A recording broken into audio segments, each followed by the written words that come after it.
Okey, bismillahirrahmanirrahim. Assalamualaikum warahmatullahi wabarakatuh. Saya berada di projek peternakan kelulut yang diusahakan oleh Masmek UiTM Terengganu, yang mana merupakan salah satu daripada projek untuk penjanaan pendapatan lah.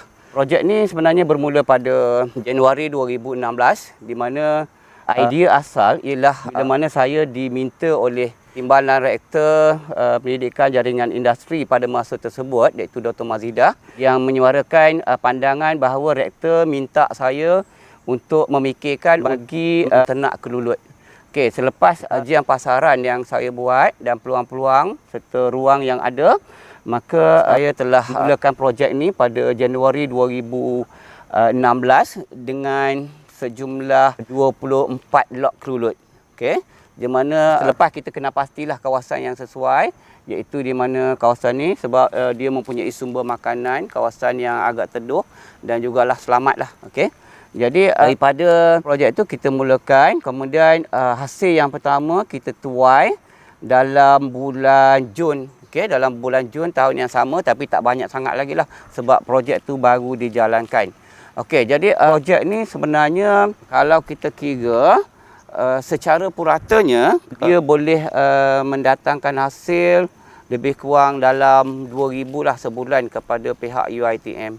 Okey, selepas 24 lot kita mulakan, kita buat tambahan lagi lah, kita besarkan, dan sekarang ni kita dah ada lebih kurang 70 lot, di mana kita buat dalam 3 tempat yang berbeza lah di dalam kampus. Di sini satu, di belakang iaitu di kawasan Food Court Redang, dan juga di belakang pejabat PJI dekat blok kuliah lah.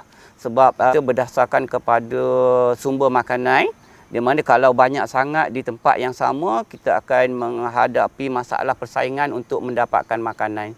Okey, jadi setakat ni alhamdulillah lah. Biasanya kita harvest dalam bulan Februari ataupun Mac. Okey, dan biasanya secara purata pada bulan-bulan berkenaan kita akan dapat sejumlah 250 gram sebulan bagi setiap lot. Kemudian pengeluaran dia tu, penghasilan madu tu akan bertambah sehinggalah kepada bulan Jun, yang mana kita boleh capai sehingga setengah kilo lah untuk satu lot. Okey, jadi akad ni kita pernah capailah sekali harvest tu. Contohnya dalam tahun 2021 sehingga bulan Ogos ni kita dah ambil dalam 40 kilogram lah. Okey. Okey, dari segi hasil jualan kita dapati agak lumayan juga. Okey, untuk 6 bulan pertama 6 bulan pertama 2021 kita telah buat jualan lebih daripada 8,000. Okey, dan ada lagi stok dalam 4,000, maksudnya sehingga yang dah harvest tu kita dapat dalam 13,000 lah untuk jualan kita. Jadi kita ada juga projek yang dijalankan oleh syarah daripada Fakulti Kejuruan Elektrik untuk kita mengenal pasti dari segi habitat ataupun tabiat, dari segi behavior lah kelulut, untuk kita nak pastikan kelulut ni boleh menghasilkan madu yang lebih banyak. Okey, di mana kita alhamdulillah kita telah mengenal pasti beberapa kesesuaian untuk kelulut. Contohnya dari segi humidity dia, dari segi temperature, dan juga Fakulti Kejuruan Elektrik juga telah membuat kajian untuk menilai dari segi pergerakan kelulut. Okey, dari segi keaktifan dia tu masa mana, okey, dan kita rekod lah. Dan insya-Allah benda ni saya rasa amat penting untuk industri peternakan kelulut. Okey. Sebenarnya madu kelulut ni dia mempunyai banyak khasiat lah. Okay? Dan kalau ikut kajian oleh pihak Universiti Sains Malaysia, mendapati khasiat kelulut ni, madu kelulut ni 10 kali lebih baik dah daripada madu lebah biasa. Dan dia boleh memberi dari segi penjagaan kesihatan yang baik lah. Okey, jadi kalau kita tengok, yang ni merupakan kantung-kantung kelulut lah, kantung madu yang ada, dan kita akan harvest berdasarkan sinilah. Biasanya kita harvest benda ni bermula pada bulan Februari ataupun Mac, dan dia berlanjutan sehingga bulan Oktober lah. Di mana pada musim hujan tu kita tak boleh nak harvest sebab biasanya madu ni juga merupakan sumber makanan bagi kelulut. Jadi kita tidak akan bila ada sumber makanan, maka dia tak perlu keluar. Jadi kalau katakan kita ambil juga pada masa berkenaan, dia akan macam kita paksa mereka tu untuk keluar. Jadi keluar biasanya dalam keadaan cuaca hujan basah, dia akan merosakkan koloni. Okey. Jadi kalau kita nak tengok dari segi keaktifan satu-satu lot kelulut, kita boleh tengok kat depan ni pun kita boleh tahu dah.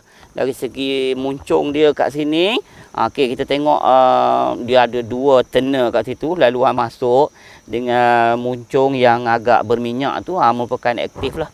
Jadi kalau kita guna sensor untuk kita nak tengok dari segi kekerapan mereka ulang-alik kat sini ni, saya rasa memang banyaklah untuk laluan dia tu. Okey. Jadi biasanya kelulut ni dia keluar pagi, dan pukul 10 tu biasa dia akan balik kejap, kemudian tu. Sebab itu bila kita nak buat peternakan kelulut, kawasan tu cukup penting. Kita tak nak mereka bergerak jauh untuk nak dapat makanan. Jadi bila pergerakan tu jauh, maka dia mengambil masa yang lama untuk nak menghasilkan madu. Sebab itu kita kena letak dia di kawasan yang banyak sumber makanan supaya dia boleh menghasilkan madu secara lebih cepat, dan kita boleh harvest mungkin dalam kekerapan yang lebih tinggi lah. Tak sampai sebulan kita dah boleh ambil. Okey. Jadi itulah kalau untuk kerja-kerja ni biasanya untuk satu lot ni dia ambil masa dalam setengah jam juga, bergantung kepada jumlah kantung madu yang ada. Okey, sebab dia tu kecil dan dia boleh tu mengambil masa yang lama. Okey, penat jugalah kalau kita nak kira, tapi hasilnya dia agak lumayan. Biasanya jualan madu kelulut ni dia jual dah antara 150 hingga 200 ringgit lah sekilo harga pasaran. Jadi untuk dari segi pasaran untuk peringkat UiTM ni, kalau dulu kita jual di dalam kampus saja, tetapi sekarang ni kita dah keluar melalui media sosial, melalui Facebook, kita boleh jual keluar lah. Jadi alhamdulillah agak lumayan dah yang kita dapat ni.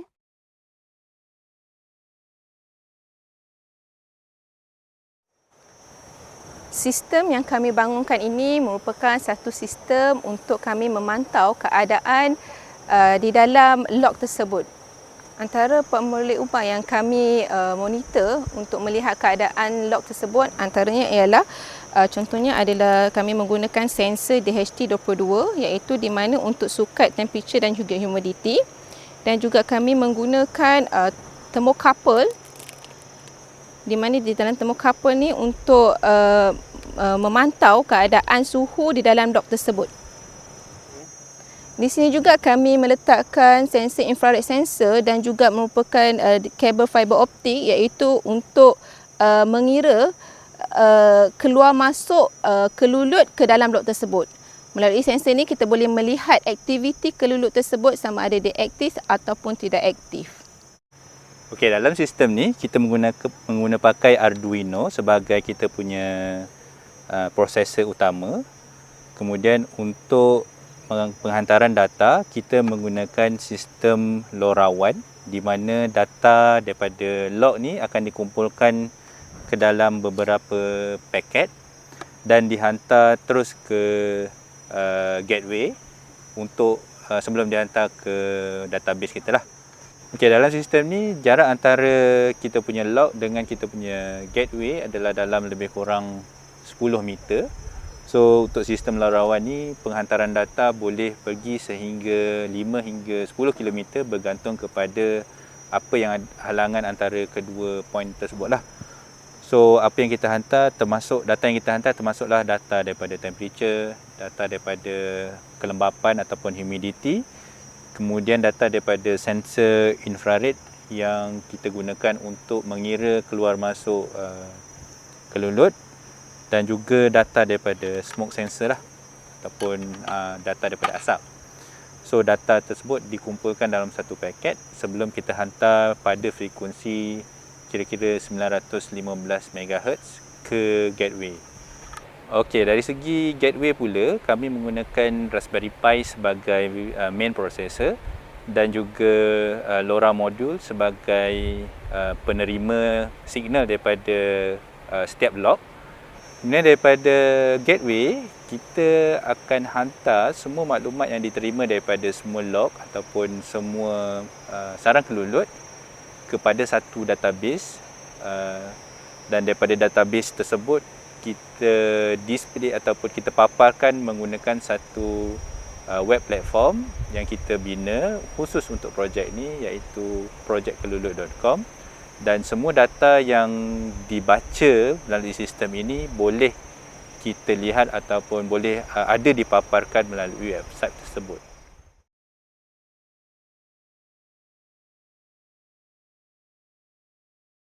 Okay, Assalamualaikum warahmatullahi wabarakatuh. Saya akan in charge bahagian machine learning. So kenapa kita tambah machine learning dekat dalam projek kita ni, supaya kita nak output kita akan ada impact lagi lah. So maksudnya kita boleh transfer apa yang ada pada expertise selama ni manually, yang expertise evaluate, kita boleh sistemkan dia. So dekat sini kita bercadang, grup kami bercadang untuk buat satu sistem di mana sistem tu dia boleh detect sama ada log-log yang ada ni adalah log sihat atau log tak sihat.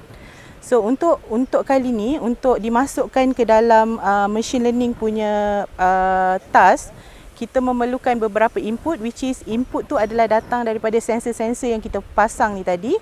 So kita akan masukkan ke dalam algoritma, dan juga daripada situ kita akan keluarkan satu output, which is output ni nanti kita akan ambil feedback daripada expertise yang mengatakan log tu adalah log sihat atau log tak sihat. So bila kita dapat data-data tu nanti, kita akan masukkan dekat dalam machine learning algorithm. Kita akan produce satu classification untuk kita detect log yang sihat dan log tak sihat. So di mana decision daripada machine learning tadi boleh membantu beekeeper ni nanti untuk buat decision sama ada untuk alihkan log. Kalau sistem kata log tu log tak sihat, so dia boleh ambil action untuk alihkan log yang tak sihat tersebut untuk ke tempat yang lagi membuatkan kelulut ni aktif untuk dapat madu yang lebih banyak lah.